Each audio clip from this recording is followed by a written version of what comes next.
keep tension on this wire. Go over the top, keep tension, pulling it down, and pull it straight back. Go in the opposite direction. As you'll see, that snaps straight off. Nice, neat knot, nice little D. Pressure on the crank handle at all times. No sharp edges on any of those where it's broke off. Those two loops give you a bit of stability, and it's not wobbling here like this single one was around. I know I'm going to be tying off on this strainer post. So what I want to do is make up my wires for the insulators to go on to here. That way they're not going directly around and earthing out on this post. So just a simple termination knot. Allow yourself, you just go always cross over the top of the wire. So keep tension on this wire. Go over the top, keep tension, pulling it down, and pull it straight back.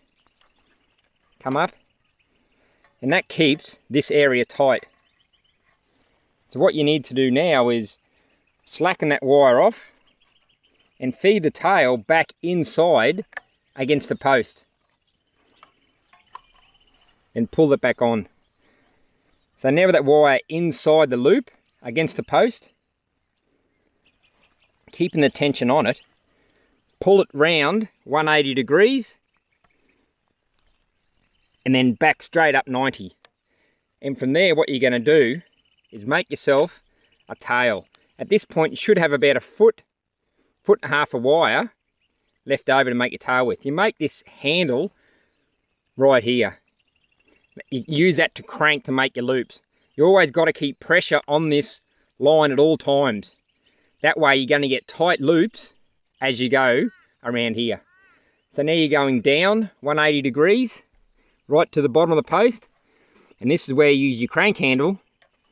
Keep that pressure on, and don't worry about how tight the loops are. If you keep the pressure on this handle at all times, your loops are going to get tight.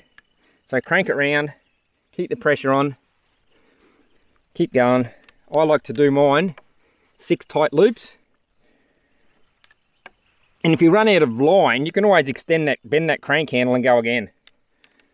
It's that's 1, 2, 3, 4, 5, 6. And to break that knot off now, you just go in the opposite direction with your crank handle. Let's go this side, it's going to be easier. And then go in the opposite direction.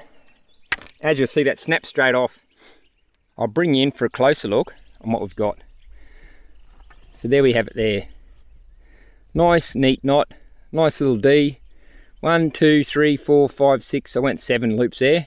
If you have a look down underneath, where that is snapped off, right there's no sharp edges. Clean snap. Nothing can scratch themselves on it. Got 3 more of them to do, and then we'll put the insulators on. I'm just going to use these ceramic insulators I had in the shed. They've got an aluminium housing around the outside with a carbon steel bolt. A couple of them are cracked on the edges, the insulation's broken off, the porcelain, but that porcelain or ceramic section through the center is not broken. So as long as that's not broken in that ceramic, it's not going to short out in the bolt. A few chips on the edges isn't going to hurt. Nothing grand about this knot. I'm just going to go straight round, straight down the bottom. Make your crank handle 90 degrees. Keep it tight all the way around. That's the secret to getting tight loops. Pressure on the crank handle at all times. Around, that's 3, 4, 5, one more, 6. Now to break it off, that crank handle, you just turn the opposite direction and then just go in the opposite direction to what you're just cranking. So just turn him around and choose you to snap off. This one's going to make a lot out of it. There it goes. Snaps off. Bring you guys in and have a closer look. Have a look how neat and tidy that is. No sharp edges on any of those where it's broke off. That way nothing can catch themselves on it or scratch it. Nice tight D. Perfect for a temporary fence. I don't want to bore you guys with too many knots, so we won't go over it again, but just when you're tying off insulators, like there's ceramic ones, a good piece of advice is this one here, For example, I've done it to show you guys what can happen. If you go around once around the insulator, it's very hard to get that tight loop. And also, it's very hard then to tie your circles at the end, tight circles. This is going to wobble everywhere like that.